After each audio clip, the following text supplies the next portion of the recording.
And welcome to another edition of Quiet Please.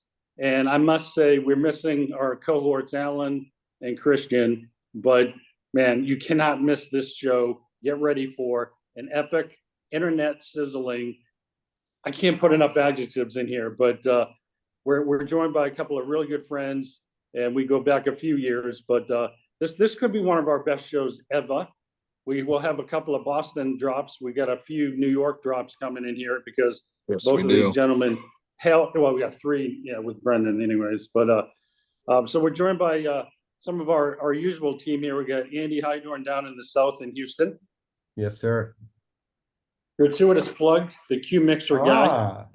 Look at that. Well done, Robert, with a little Q tonic water.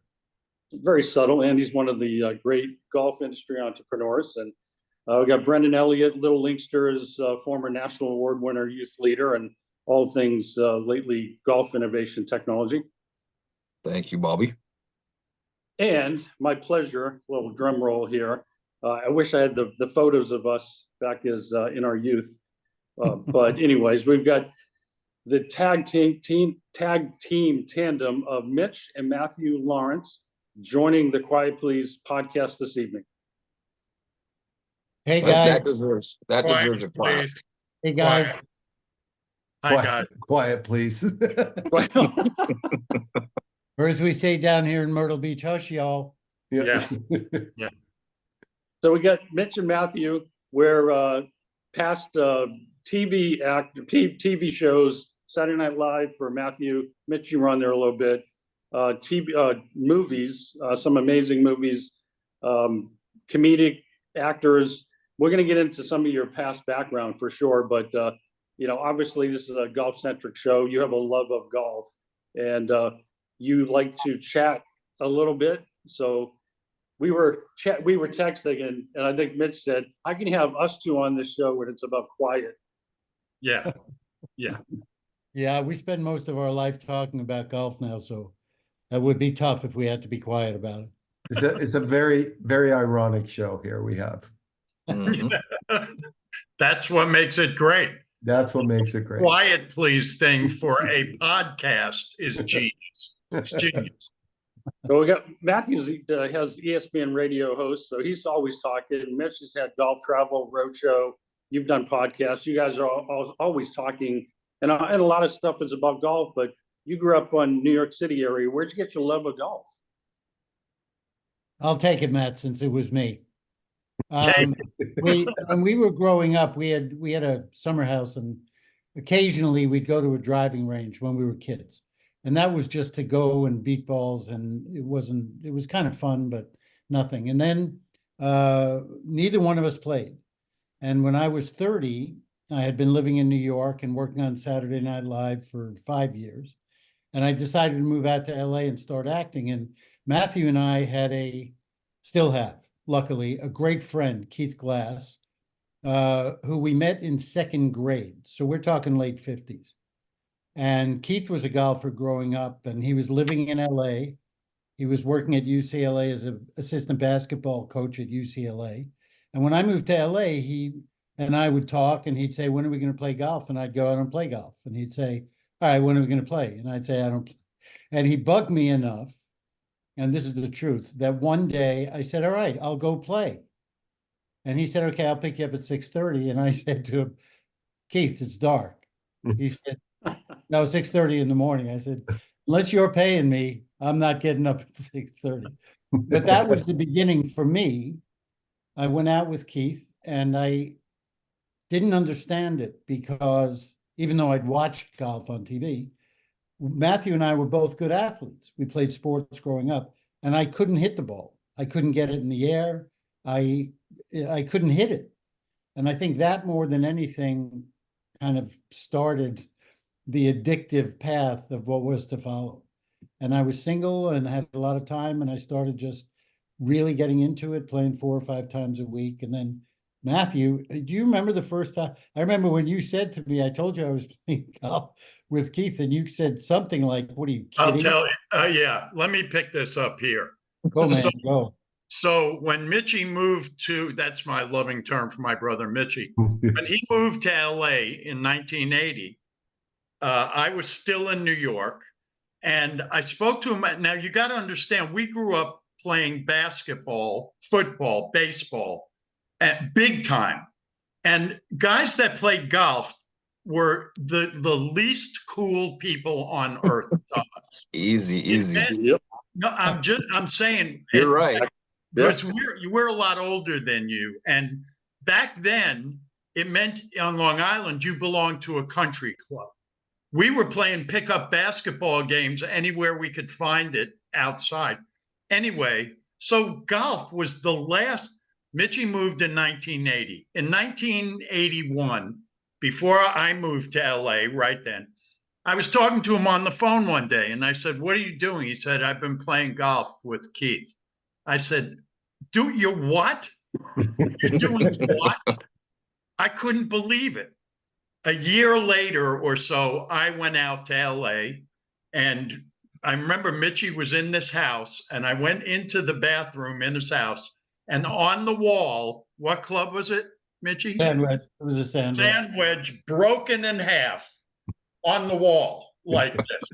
And Perfect. I went, "Oh, okay, I get it. Now I get it." And I moved to LA, and so I was 31, he was 30 when we started playing, and it has influenced everything from then on in my life, and I think in Mitchie's too. Brendan, what the instructor in you, what would you say to Matthew and Mitch? Well, being that it's a lifetime sport and you guys, picked it up fairly early, what has been the love-hate relationship with the game from the standpoint of progressing and getting better? Mitchie? I don't even know where to begin. Like I said, it was addictive. It became my when I wasn't working, it was my everything. Was lucky enough to get on a couple of TV shows, started playing in celebrity golf tournaments around the country.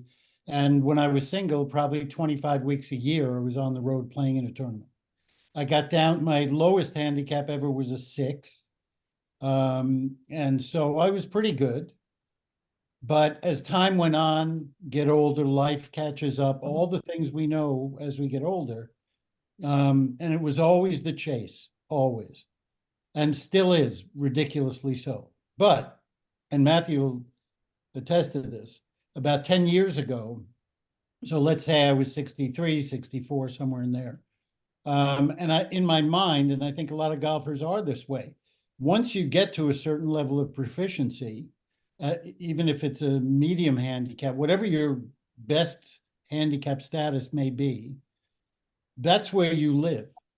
So if you're not there anymore because of age or injury or life, in your heart and your mind, you're still that. Yeah. And so I was chasing and chasing and chasing and lessons and all that kind of stuff, but I was practicing less. And about 10 years ago, I was playing in a tournament in Pinehurst, and I got paired with 2 guys from Louisville, Bob, the Just brothers. I don't know, Elmore Just, who built Persimmon Ridge, and his brother Mike, and they built replica hickory clubs. And I hit a few of them that day and loved it.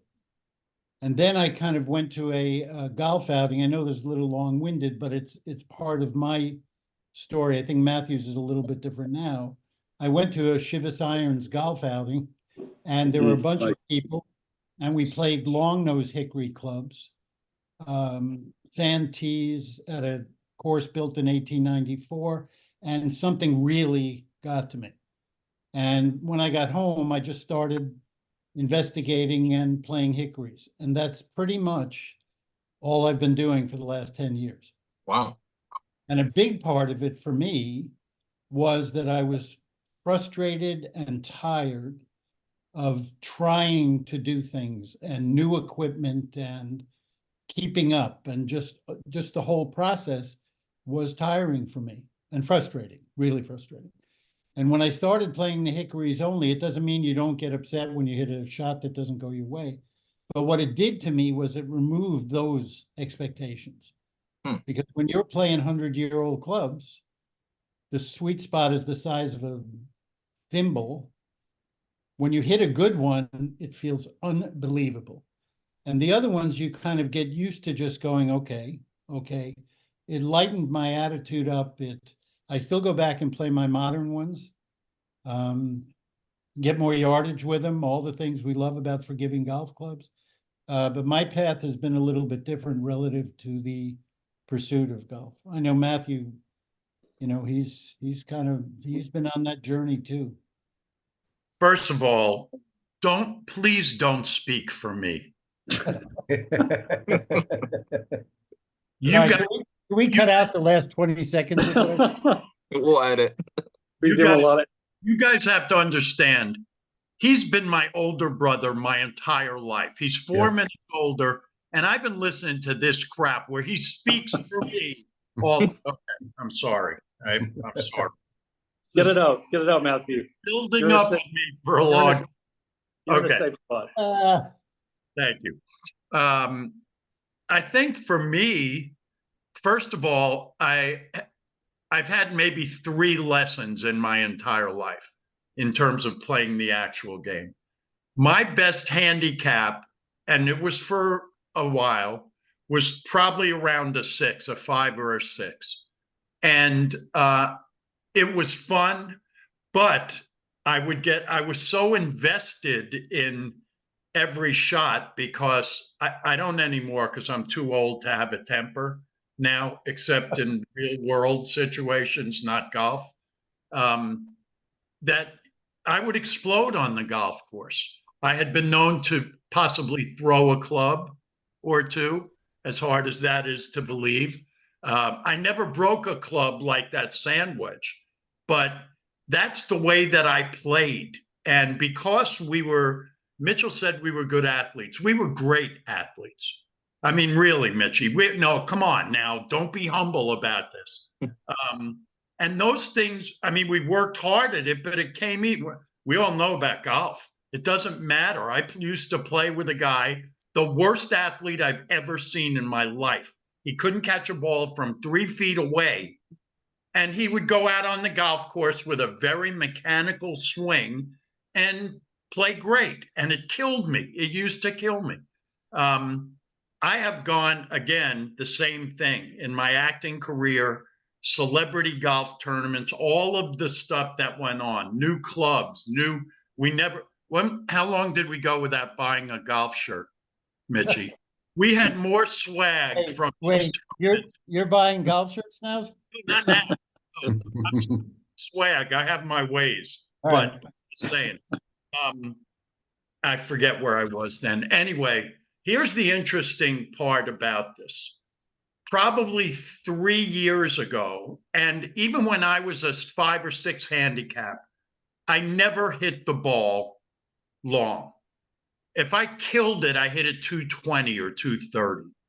I never learned how to use my body in the golf swing. I don't know how I got to be as good as I was. And as I've gotten older, even that yardage decreased. And I was playing from the white tees up until probably 2 years ago, which meant on a 420-yard par 4, I would hit my drive, and then I would hit a 5-wood, and then I'd hit a wedge. And then one day I saw Jack Nicklaus talking about move up, play from wherever you want. And I went, oh, I could do that? And I moved up to the forward tees. And lo and behold, I'm hitting a driver and a wedge or an 8-iron or something. And the whole game changed for me. And what it also did was, to get back to what Mitchie said about hickory clubs, I don't keep score when I play golf now. Anytime. I know how I'm doing. If I'm 3 over going to 9, then I'll start to kind of watch out. But I really don't care anymore. And when I hit a bad shot, it still kind of upsets me, but I'm over it really quickly. And it's made it now the only thing I care about is being on a golf course with my friends or by myself. Thank God that at our age, and it sounds like we talk like we're 90, but so many of our friends can't play anymore. They have all kinds of things bothering them or wrong with them, or they're gone. So for us, Mitchie and I talk about it all the time, that we're out there. We are so grateful that I'm grateful I can still swing a club. Forget about how good I am. That's the mindset you want. Yeah. Yeah, that reminds me, we've had this conversation before. I've been over to Scotland a few times and had some great buddies golf trips over there. And we always talk about how all of a sudden the things that you're worried about in your golf swing and how far you're hitting it and all those things that when we play on a kind of just a routine round of golf here go away. So, the wind's blowing 35 miles an hour and it's cold but it's more fun because you don't worry about your score. Yeah. You don't worry about, what your swing is looking like or doing. Like it's just literally the joy of being out there and dealing with the elements, kind of like you guys, Mitch, like you're talking about playing with hickories. Like it's the same thing. You have you don't have these grandiose expectations. You have very little expectations, and it becomes the real joy of the game just kind of comes out. Right. We were talking about that last or 2 weeks ago when Rory and his Lowry were playing it in the team Right. event, and Rory was having fun, and lo and behold, he goes out there and he wins. And I don't know if you guys remember this, but on that episode, I said what's most important from that is not the win; it's the fact that he learned how to have fun again, because he has just been through the ringer the last couple of years. And I really think that's what carried him on to winning this past weekend and what could happen this week. Who knows? Yeah. Yeah, we're going to talk about that a little bit too, about the champ. And I've got an inside source with me this week. So he'll be coming on, little confidential insider coming in. So Mitch and Matthew, real quick, 5-footer for $1 million. Who takes the putt? You or which one? Oh, me. Me. I'm the greatest putter in the world. I was I'm going to say, I'm glad that's Alan's not here. that's There you what go. Matthew Yeah. always did. He No, just always says, I'm the greatest putter in the world. He's confident. Yeah. Well, So, I think I'd have to defer. I'd let him putt. Here's the other thing, and you'll love this little quick story. For our birthday last year, this past March, was it? 2 months ago, you sent me the putter? Oh, you mean the one from Tad? Yeah. Yeah, that was last year. Oh, a year ago. Yeah. On our birthday, I don't know if you know this, but twins have the same birthday most of the time. Not always. Unless they cross the midnight hour, then. That's right. On our birthday, the doorbell rings and a package has been delivered. And I go to the door and there's almost a tubular package, kind of like a poster would come in. And I open it up and there's a putter in it from my brother Mitchie. And I took it out and I looked at it and I went, oh, this is cool. So I called Mitchie to thank him for the putter, and it said Tad Moore on the blade. Mitchie, why don't you tell them about this putter? This magic putter, and it is a magic putter. Tell them real quick. Well, you guys know the game. You know who Tad Moore is. Great, Sure. decades and decades of great club making. And he's made clubs for some of the biggest players in the world. And he happened to make this model putter for Seve. And Tad has been a friend of mine since I started playing hickories. So it's been a while.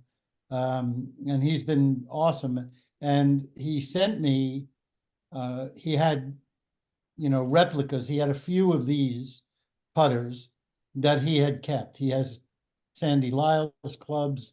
He had, he made clubs for a whole lot of people. And so I know Matthew's favorite golfer of all time. My idol. Seve, his idol. And I just thought it would be kind of fitting for him to have a putter that is the one that Seve used often. And won the Masters with. And So that's why I sent it to him. How come I have That's tears? pretty awesome. No. Anyway, that's why I'm the greatest putter in the world. For a five footer for $1 million, closed eyes. I wouldn't even look at the hole. Wait. You're gonna close your eyes? Oh yeah. Yeah. I'll look Hey- first, and then I'll close my Oh, eyes. okay. Hey, Matthew, there's a phrase in golf called growing the game. It gets overused. We talk about this on our show a lot. Brennan and I go crazy, but I'll tell you what, when you were on the show, Matthew, when you were on the show, Beverly Hills 90210, you should have had a bunch of scenes with those young actors playing golf. Maybe that could have got more kids to play golf. What do you think? Oh, 1,000% it would have. That's interesting. I never once thought about that. I was on for 9 years. We could have shot episodes at golf courses. Yeah. And you were a dentist. Dentists play golf. First of all, I was an oral surgeon. Oh, Okay. sorry. I wasn't a dentist. Okay. Don't Unbelievable. After all. downplay me. You know how much more schooling I had to go through? Oh, Yes. you spent so much money. I know. So Mitch, Mitch, I'm trying to figure out when you were on not necessarily the news, MacGyver, Night Mhm. Court, Laverne and Shirley, all these shows, you could have done like MacGyver. How about you and MacGyver on a golf course figuring out how to do an up and down from a bunker? See, here's the thing, and it's not me, you're the one that's you fell short. Because instead of doing all the unbelievable work over the course of your golf career, you should have been producing MacGyver, not necessarily the news, Matlock. If you had been producing those or writing them at the very least, that would have happened. Yeah, I missed my calling. It's Your your fault. fault, not mine. Well, I might need both of your help in a serious vein. I have been working on a TV show and a movie, and both come at it. Nobody's come at it this way. And I've said this for 20 years, probably longer. I'm going to wake up one day in the fall TV show. Somebody's going to have some golf sitcom. There's never been a sitcom. So my sitcom is a compilation of Taxi, Barney Miller, and Cheers. Mm, that that could won't work. It's No, a no, great no. idea. I actually have, I should tell you this privately because it's funny you mentioned that because I have a great friend in LA who's been a writer and producer for years. His son, who didn't play golf, my friend played golf. His son didn't play golf and he started playing maybe 3 years ago and he is 100% addicted to the game now. And they just sent me a pilot script. I hate to tell you this. Oh no! They just Bobby. sent me a pilot script Oh, for a half-hour golf show. I'm Ah. serious. But I can connect him with you because the ideas that you can come up with relative to having a golf course every day would help him. So Ah. we can talk I- about that. That's I- interesting. Bob. we do need to talk. I believe I have the best setting that would be brilliant for the TV show. The movie is a different component, and I have talked to more people in and around Hollywood about my movie. Seriously. Okay. I think I have a role for you too. Well, that's a must. I mean, we Duh. shouldn't have to discuss that. Does, right? Bobby, I've always wanted to do this, and this is the perfect time because we have two brilliant actors with us tonight. Thank What's you. what's the best golf movie of all time? Oh, great question. Hmm. Before I do my Hey, you know what? Let's hold that question till the 19th hole of the hot seat. I like How's that. I like Oh. that. You got that. Well, here's another question then. Would you rather make 10 hole-in-ones or one of your hole-in-ones, you got to wear Red Sox hat for 10 years? Wait, could you repeat that question? What? I think that was a yes. No, That's one of those bets. That's just one of those bets. no, Lord have mercy. This whole really Boston, Bob, you're a wicked idiot. Seriously. I take that to heart. That feels so good in my heart. I'm going to throw it to Andy on the next question. AH, you got one? Did you have a question, Andy? I have a million questions, but yeah, I mean, look, I think as we get into this conversation and talk a little bit about your guys' backgrounds, have you had any real experiences with other people in Hollywood that have been interesting and impressive about like their golf and you know, just playing with somebody else that kind of impressed you?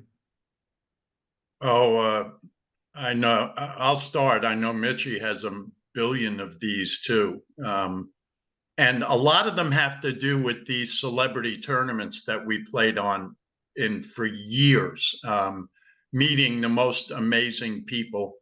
But I'll start with one. How's this? For 3 years, I starred on a sitcom on Fox called Duet. And one of my co-stars was a guy named Chris Lemon. Chris Lemon's dad was Jack Lemmon. Oh, wow. Right. And Jack, as you all know, was a fanatic golfer. Possibly the worst golfer that ever lived, but a fanatic golfer. And so I got to play golf. They belonged to Hillcrest Country Club in LA. And almost every week, Chris and I would play with Jack. I'd play with Chris ourselves, but I would find myself out on the golf course with Jack Lemmon. He became a good friend. And those times, because no matter what was happening on the golf course, it was Jack Lemmon. I mean, he was unbelievably funny and kind, and he was just amazing. And those connections, though, here's another good one. I haven't thought about this in 30 years. And then Mitchie, you can go. Andy Garcia, the brilliant actor. Oh, yeah. Andy Garcia was also a friend of mine, and I think Mitchie's too. Yep. But we used to play golf together all the time. And Andy and I were playing one day, and he had just come back from shooting The Untouchables. Oh, With a fairly well-known, I believe, Scottish golfer named Sean Connery. yeah, yeah. Great And movie. I remember, I haven't thought about this in 30 years. We were walking down the first fairway back when I used to walk while I played golf. And I said to Andy, so how was it? You know, tell me. It must have been unbelievable to shoot this movie. And he said, forget the movie. Sean Connery and I played golf all the time. Oh my God. The only thing that he didn't even care that he was in this movie. He was like, every time I would look and go, that's Sean Connery. With Sean Connery here. Those are the kind of things that, you know, obviously you never, ever forget. That's awesome. That's a great one. I think it's hard to kind of just pick and choose because, like Matt said, there were so many people that we got the chance to play with, and you realize the impact that golf has on so many lives. You guys know it as well as anybody. I mean, but I think my LA years, and this was during the 80s, and I left LA in 92, so I was there from 80 to 92. And my biggest golf partner, the whole time I was there, pretty much after the first couple of years, was an actor named Craig T. Nelson. I don't know if you got. Oh, Sure. Coach. Coach. Yes. And I can't even, be impossible to count how many times we played. A couple times a week, probably. We used to go to, we both loved Palm Springs, so we used to go there all the time. But for years, literally.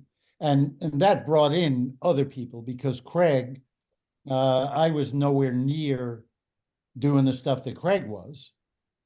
But because we were friends and he loved me, he'd call me one day and he'd say, right, come on, we're going over to Bel Air. And I'd go, okay. And we'd go to Bel Air, and which is off the charts anyway. And we'd get to the first tee, and James Garner and Mac Davis would walk out. And I mean, I could go on. That's whoever belonged to the club. And they'd be, the three of them would be standing there, and they'd be, starting to make bets. And I was like a 2-year-old. I was standing there looking at James Garner, and all I wanted to do was talk about acting. I mean, I was just a big fan. So there were a lot of those kinds of days.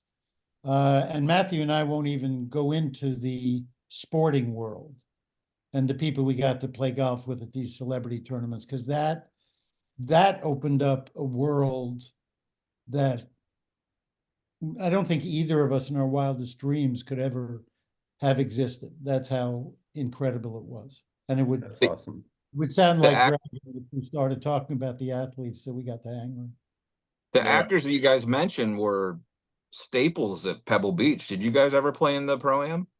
Not in the Pro-Am. Both of us played in a number of tournaments, celebrity tournaments that they had there. Never got to play in the Pro-Am. Right. But It's all those people, most of them are friends of ours. I mean, Yeah. obviously not all of them, but I mean, well, I used to take trips to Pebble all the time because my friends would come out and visit me or whatever. And can we go? And I used to know, God, okay, my mind is okay. Mitchie, you should feel good. I'm still here. Pro at Spanish Bay was a guy named Rich Kosand. I don't know if he's still there, but I went up to play in a tournament one time, and I brought a very close, one of my best friends, Andrew McCarthy, with me. And wow. Andrew and I used to go to Pebble all the time and play. And we got very friendly. We stayed at Spanish Bay, and we got friendly with Rich. And every time we wanted to go to Pebble Beach, we would call Rich, and he would get us a room at the Spanish Bay Inn. And we'd go over and we'd play Pebble in the morning and Spanish Bay in the afternoon. And then we'd go to Monterey Country Club and play over there. And then we'd come back and play Spanish Bay. And there were always all these people around. I mean, Mitch, he just said something. It's like, we're just these two guys from Long Island. Yeah. I mean, these two punks from Long Island. And what golf has given us in our lives, I'll get choked up. Forget about my family. My entire family came about because of playing in a golf tournament. Mitch, the effect it's had on our lives is probably the biggest thing, right, Mitch? Yeah. I mean, it's one of the I met at a golf tournament. Yeah, that's right. Our whole world. I live in Myrtle Beach because of golf. And for almost 30 years, it's been, my life here and all the podcasts I've done. And it literally has, it did change our life. There's no question. By the way, real quick, and thank you for giving Mitchie and I this platform here. I'll say this. Uh-oh. This is the difference. You want to see the difference in a nutshell between my older brother and me? Look at where I am. Look at what's surrounding me. A ceiling. Look where Mitchie is. Just check it out. Mitchie, say something. good stuff around. What do you want me to say? I want your picture, the whole thing, to come up there so we can look at where you are with all your hickory clubs lined up there, and that It's my home office. I'm just saying that you want to know the difference between the two of us. There it is in a nutshell. That and that. There it is. Sorry, it just hit me, Mitch. I'm sorry. Okay. You gotta love the brotherly love that comes out. Here, wait, Matt. I'll make you feel better. There you go. Everybody has a ceiling. You see, we're talking about the powerful effect. We've all felt it in different capacities about the game of golf, the people you meet, the network you can create. It can go around the globe. Can't think of another game that's powerful like this, a sport. And that's at just the grassroots level that is so strong out there. National Golf Day was last week. The game is healthy. It's growing at that base level. We do know there's some other factions going on up in the pro golf world. And from maybe an hour from where I'm sitting here and outside of Lexington, near Matthew, in Louisville, or as they say here in Matthew, I'm learning Louisville. I think I said that right. The PGA Championship. And lo and behold, to my side here, I have an insider that was out at the tournament the last few days. He works with some of the tour players, and his used to be a former assistant. No, I can't say that. My buddy Saul Weinberg Gonzalez. What's up, guys? He's How you doing, man? he's my buddy here. Great. My buddy here, and he's doing big things in golf. He's down working at Joey D's, and he worked with a lot of tour players, Koepka, JT, DJ, all the nicknames and everything. So he's with me this week, and I've been out at the club the last few days and had some good intel. So I said, Marvin, Saul, you need to come on. Give us the skinny. Give us the deep skinny. throat. So we want the juice. What's the conditions and everything like out there? Well, it's going to be a bloodbath out there, I think, first of all. I was talking to Bob earlier, I've never heard so many tour guys, and you don't expect to hear this when the pros out there are the best of the best, when they complain about how long a golf course is. Like when they're complaining about how long a golf course is, that tells you something. Right. Because some of these guys, they average it above 300 already as it is. But some of these holes, like 16, we were walking the course yesterday, the back nine, 16 and 17, par fours over 500 yards. 17 alone, you have to carry the ball 260 just to get to the fairway. And it's into the wind, uphill. If you guys have played Valhalla, it's straight Both uphill, ways. 17. So that's going to be tough. And it's been raining all week, so it's pretty soft out there. One of my guys, the guy that I'm training this week, Andrew Saboto, he hits it about 290 max. And one of his shots, he landed and the ball mark was like a yard in front of his ball. Like on the PGA Tour, you know? So it's going to be a tough track.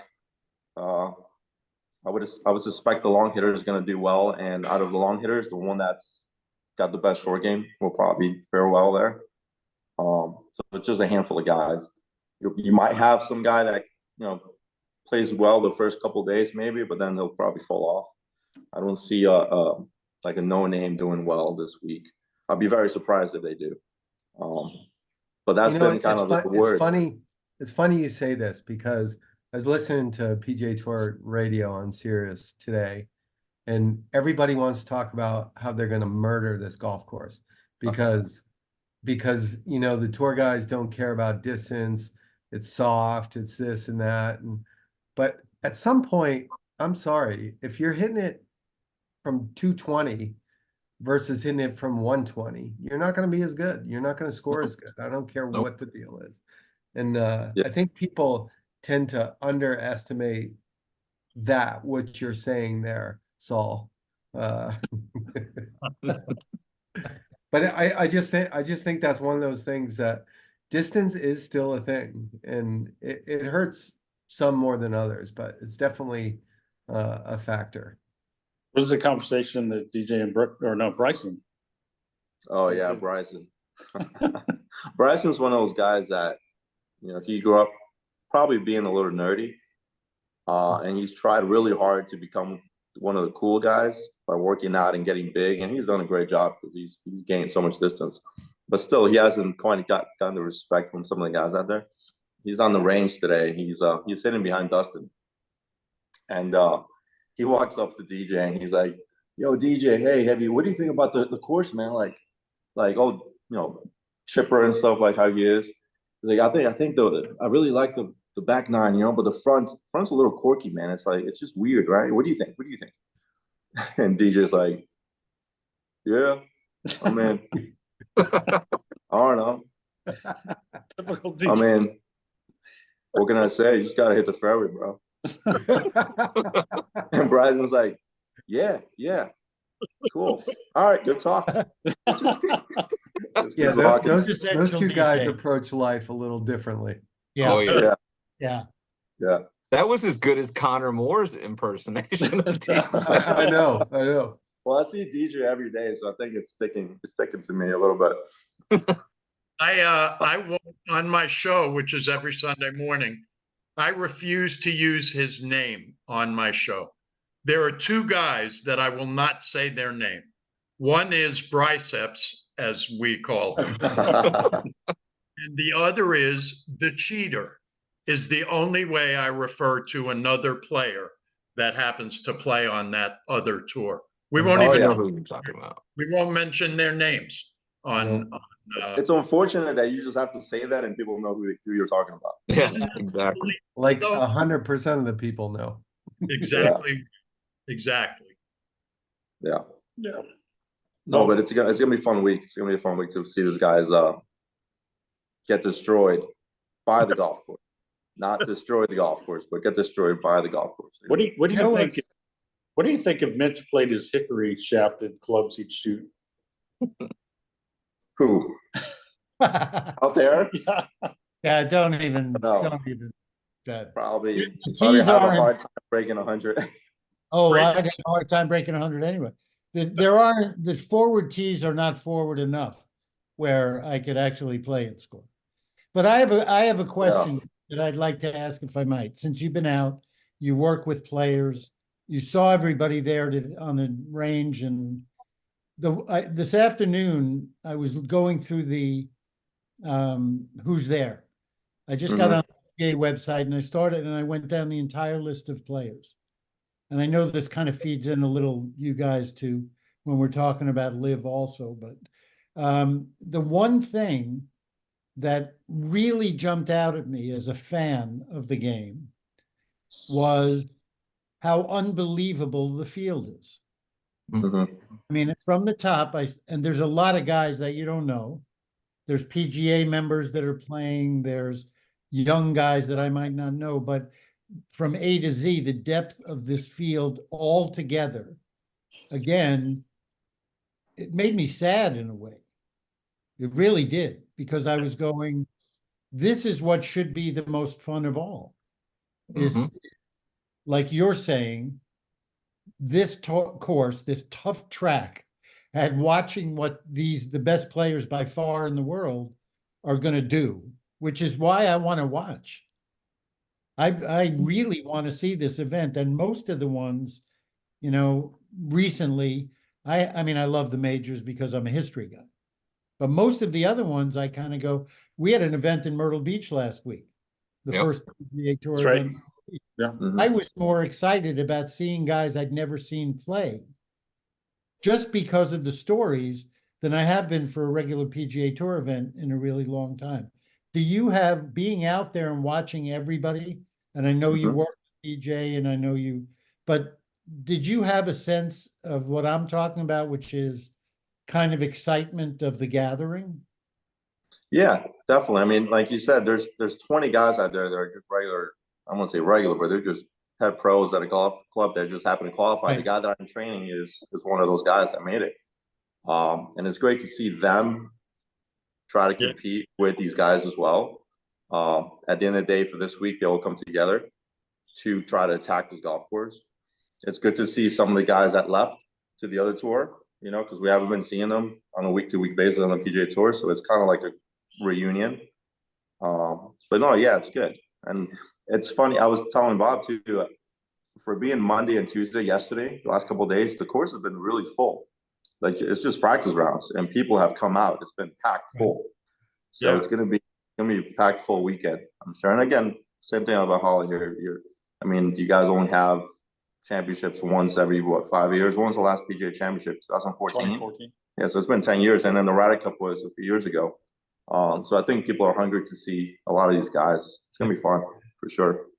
Yeah, they're expecting over 200,000 people there. Yeah, Yeah. I believe it. I don't know where they're gonna park, but it's funny. Riding up, I'm not from here, so I don't know the roads. But riding up, there's people that have a brick property that have put signs and be like $40 parking for the PGA Oh, yeah. Championship. They're just Yeah. opening up their parking lots for that. No, it's gonna be fun. It's a tricky course. I mean, the front nine looks completely different than the back. Mhm. Like the back is tree aligned. It looks like you're playing your regular tour event, and then the front looks like Whistling Straits. It's like wide open. There's no Yeah. trees between holes. That was another thing too that I heard players say, that some guys that haven't played here yet because they weren't on tour 10 years ago when they played the PGA Championship here. That the two nines look completely different. And it's a longer course. They about a 500 extra yards, something like that, from 2014. Oh wow! So it's Yeah, there's some gettable holes out there, but there's definitely some long ones, man, and it's gonna be tough. I think, to quote DJ, you got to hit the fairway out there. You got to take advantage of hitting the fairways, because if you don't take advantage of some of those holes that are easy, like some of those par fours that are not that long, and you walk out of there with a par, then you better play those long ones. Yeah. Good. Yeah. It's gonna pay the price. What's your prediction for the winning score? I was talking about this one of the other trainers. I mean, I'm more of I personally like to see the guys not go 20 under in a major. Personally, Yeah. it kind of gets boring in a way. I like to see the course kind of beat up the player and then have them towards Sunday end up no lower than 5 under. Yeah. So I don't think it's going to be. I'm saying 7 under is probably going to win. Mm. I don't think it's going to be 10 under, 15, none of that nonsense. But I think 7 under, 6 under is probably going to be a good number. Because it's going to play tough. Thursday is going to be dry, and Friday's going to rain like crazy. They At were least that's what they're talking saying. 15, 20 under on PGA Tour radio. Like, yeah. I mean, I don't know. I've walked that course 3 times the last 3 days. If they do that, I'll be very surprised. I mean, a good way. I'll be surprised. Scotty could do it. Yeah, Scotty can do anything right now. speaking of the PGA Championship, and we don't want to keep you two gentlemen too long tonight, but we could keep going all night. So Yeah. Sorry to get a coffee pot going, and but yeah, for the PGA Championship, let's do a little around the table and go with a winner, and maybe possibly a dark horse or so. Who wants to start off? I'll start. Go, Matthew. Okay, here's what I'm going to say. I'm rooting really hard for Rory. Really hard. Because he's going through hell right now. A lot of it unfairly. I wouldn't mind. We haven't talked about Liv. I hate Liv golf. I hate it. I don't mind Brooks and I don't mind DJ, because at the beginning they said, "Hey, I'm doing this for the money. Here, I'm not growing the game." And that's why I wouldn't mind seeing Brooks win or DJ win. We're talking about him. I'll give you a couple of top 5s. Should you guys, wagering in Kentucky is legal now. So should you feel the urge, I've already done this. Top 10s, 2 top 10s. You ready? Sepp Straka and Denny McCarthy. Ooh, Whoa, Denny. Listen to what Denny McCarthy is top 5 scrambling and putting, and he's very quietly, and that's going to be crucial, right, Saul? That's going to be crucial this week. And Sepp Straka has been playing great. He plays well. Those are my 2 kind of long shot picks. Nice. Okay. Who's next? Brendan. I'm almost ditto because I already put in my bets. And I put those 2 guys that you mentioned to top 20. So I got a little bit of action on them. I really think that the favorite may not be the favorite. I don't know if Scotty, rightfully so, he's been home with the newborn. Not sure how his game is right now, but you never can count that man out. I'm hoping Rory. That'll be my pick, is Rory. And I feel like the momentum is there for him. And then kind of a dark horse, but not really, Tony Finau. I was watching when they were doing live from the range today. And he was hitting the ball really well. So, you know, he's kind of due. He hasn't done much, hasn't made much noise recently. But those are the guys I'm looking at. All right, Andrew. So I'm devoted to Rory, so I'm picking Rory again for every major from here on to eternity. Next 10 years. Yep, he's my pick, both because he is just a phenomenal player and the guy that I like the most. And Yep. you know, he is going through some shit right now too. Yeah. So I'm picking Rory, and my dark horse is going to be Mystic Dan. You're I like so, it. I like yeah. it. Yeah, great. All right, He'll have the fastest time at Valhalla. Yeah. Pace of play will be great. Yeah. All right, Mitchie. All right, you ready? Ready.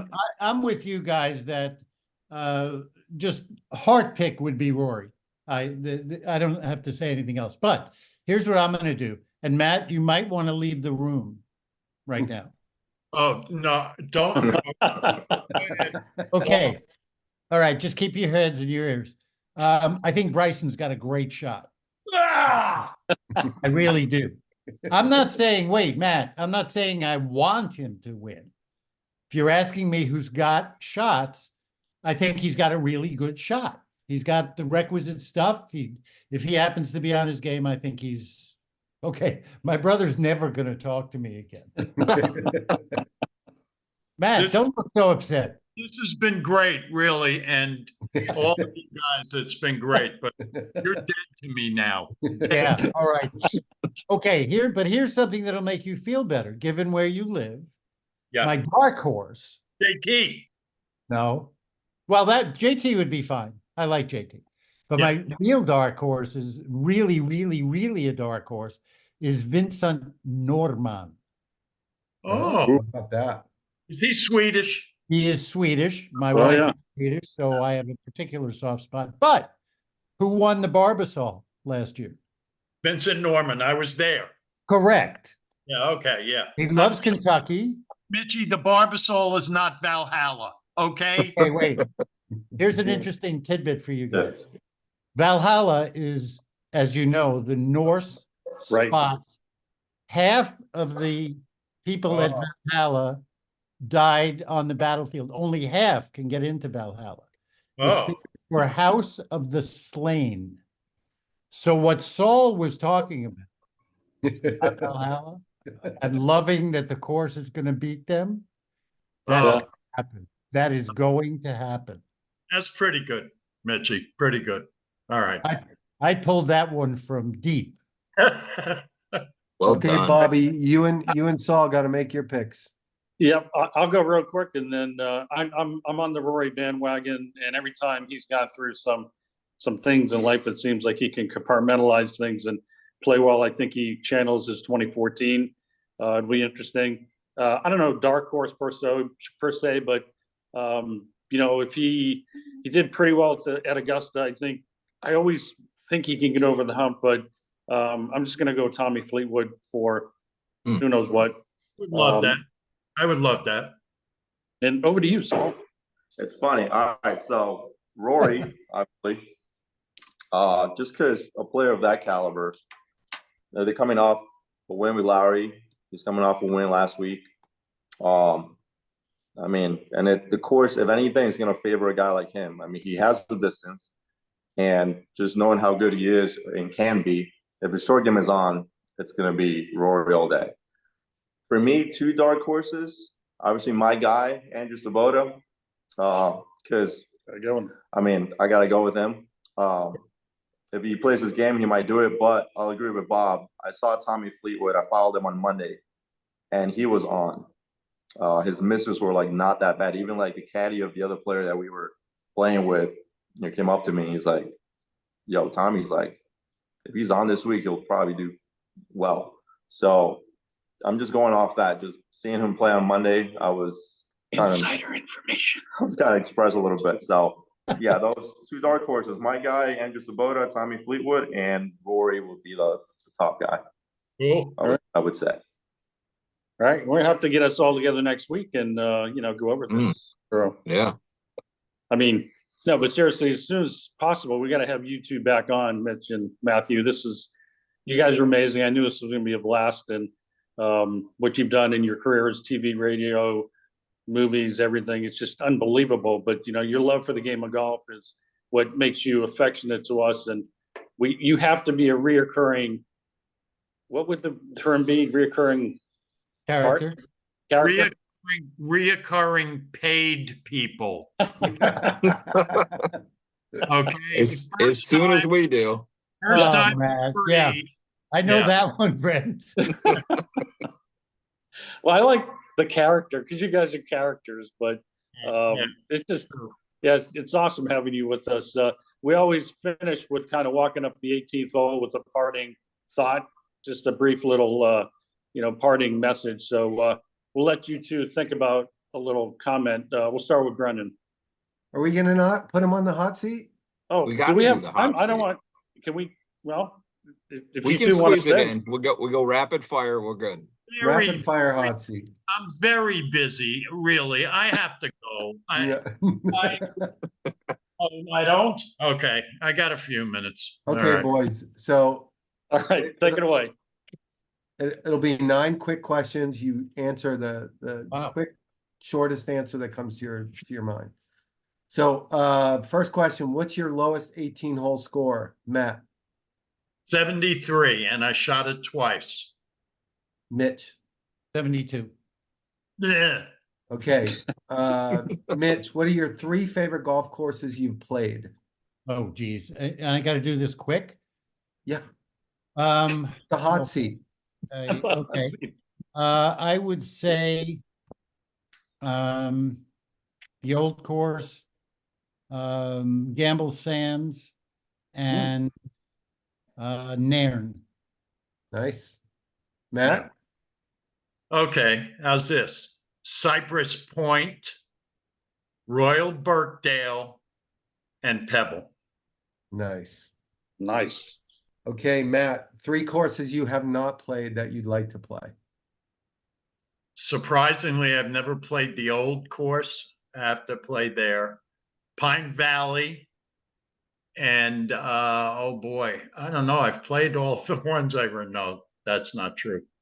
Bandon Dunes. Mitch? For me, it would be Cypress, Pasatiempo, and Woodford. Ooh, thank you. Good toss in there. Nice. It's coming soon. You.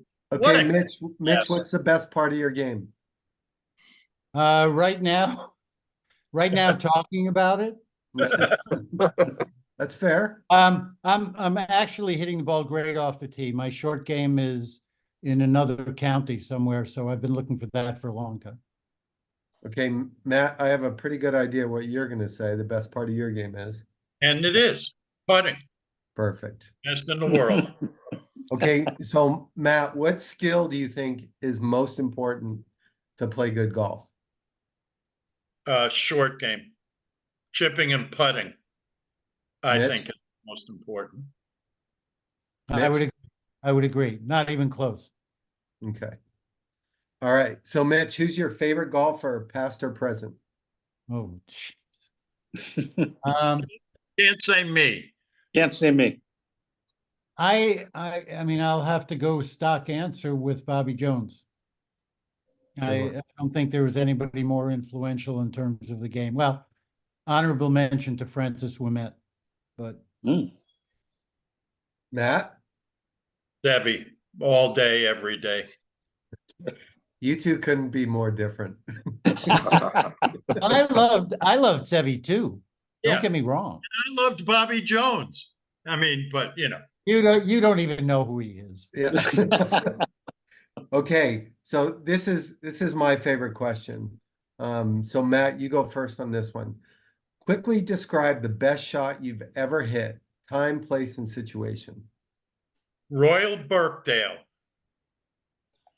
in that iconic 18th green, Yep. clubhouse behind it, filled with people on the porches watching.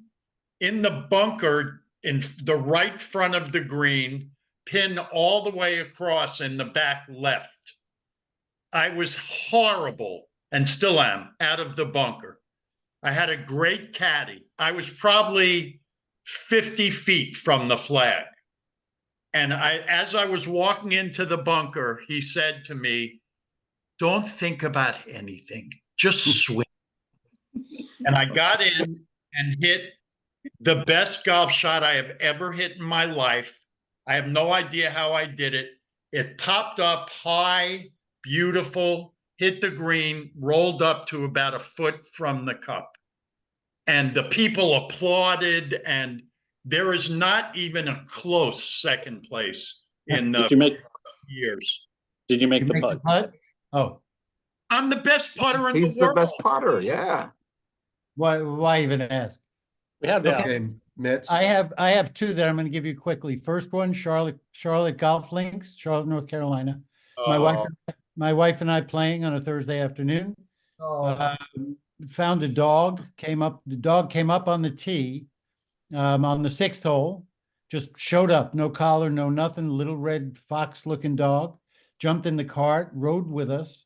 I was 2 under at that point, 2 over at that point.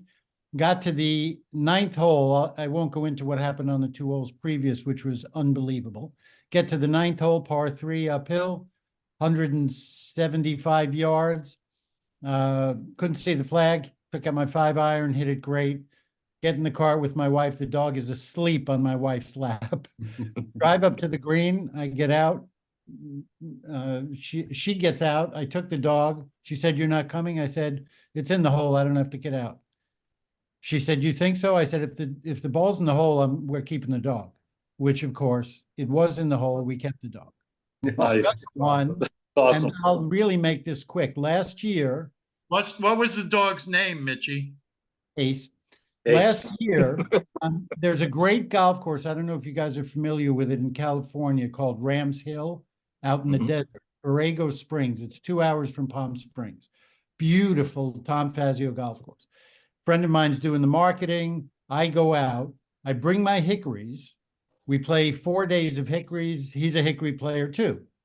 So I send my clubs back. I ship them home. And before I left, I said, we haven't gone out and just played a couple holes in the afternoon, like at sunset. And I had a night flight that night. So he said, "Come on." So we hop in a cart, we play a par 4, and then we get to par 3, 145 yards. I don't have clubs. I said to Darren, "What do I hit?" He said, "I don't know. Try this." And he gives me the most beat up hickory club, 100-year-old club with electric tape on it and that he's tried to fix. And I said, fine, had no idea how far it went or anything. And I wouldn't say this if it wasn't true, hit it great. Just swung the club, hit it great. Goes to the right, 2-tiered green, pin back left. I see the ball hit the mound and I and I said to Darren, "I'm telling you," and Darren goes, "Yeah." And the ball was in the hole. With his club, 100-year-old beat up hickory club, just out of nowhere. And the reason I'm telling you those are my 2 best is because that, to me, both those times, the only 2 I've ever had, that's the magic of golf. Yep. That's what everybody can do in any given moment. Yep. That's a great I rest point. my case. Sorry it took so long. Okay, Matt, last question. What do you cherish most about the game of golf? Oh boy. I would have to say that, pardon, my dog just climbed up in my lap. Hi, Bluey. Hi, Blue. Hi, buddy. The relationships, I would say. Absolutely. All the different kinds of relationships that golf has provided. Mitch? Same. Not even close. I mean, It's a very common answer. well, I don't think anybody who really loves the game and gets to play it. There's all kinds of other things you can say, teaching you about yourself, teaching you about being outside. But when we look around, and I'm looking at that guy there who I've known for 74 years closely. I look at Bob and I go, we wouldn't be sitting here if 15 years ago or whatever, golf brought us together. And here we are these years later, like I saw you last week. Yeah. That's how I feel. So you're right, Matt. Okay, gentlemen, thank you for surviving the hot seat. That I've was been great. That was great. We'll bring it back once we have big sponsors and it's for $1 million. It doesn't have to be for $1 million. Couple of grand would be nice, but it doesn't. It'll be all right. Well, you're the highest paid co-host so far. Split it up between Andy and Brendan and Saul over there. We can. It doesn't all have to go to me and Mitch. All right, I think we're ready for coming up the 18th hole. Yep. Brendan, you want to take it? We'll start with you. Obviously, is a PGA member, very excited about this week, but not quite as excited as my wife going to pick up my daughter in New York this weekend after her first year at Juilliard. Very, very proud of her, and can't wait for her to be home for a little bit of time this summer. She's going to Italy and Canada for some intensives, but very excited to have her home for the summer. Wow, how cool. Nice. Andrew, coming up 18, Doc? Yeah, so I just wanted to make a little comment about kind of the whole landscape of professional golf and these elevated events that I almost feel like the PGA Tour has been forced to create these elevated events for their whiny superstars. And it is kind of a competitive thing with LIV. I get the whole thing, but to be honest with you, like as a fan of golf, I don't like them. Like I don't like the fact that it's a limited field, and it just takes away from what competitive golf really is. And then you look at what's happening this week, and some of you guys mentioned it earlier. It's great this week. It's more great now because these are the only few events that bring together all the best players. Golf's fractured and it sucks, and it needs to figure itself out. But yeah, the elevated events, all this extra money, like golf's about what's going on this week in Valhalla. Yep. Bravo. Matthew, the younger brother goes next. My thought walking up the 18th is that as I've been for most of the things in my life, grateful to my brother Mitch that he introduced me to Boston Bob, so that there's somebody in Lexington that I can give shit to about his stupid football team. That's what I'm thinking walking up the 18th. That's a great thought. Thank you.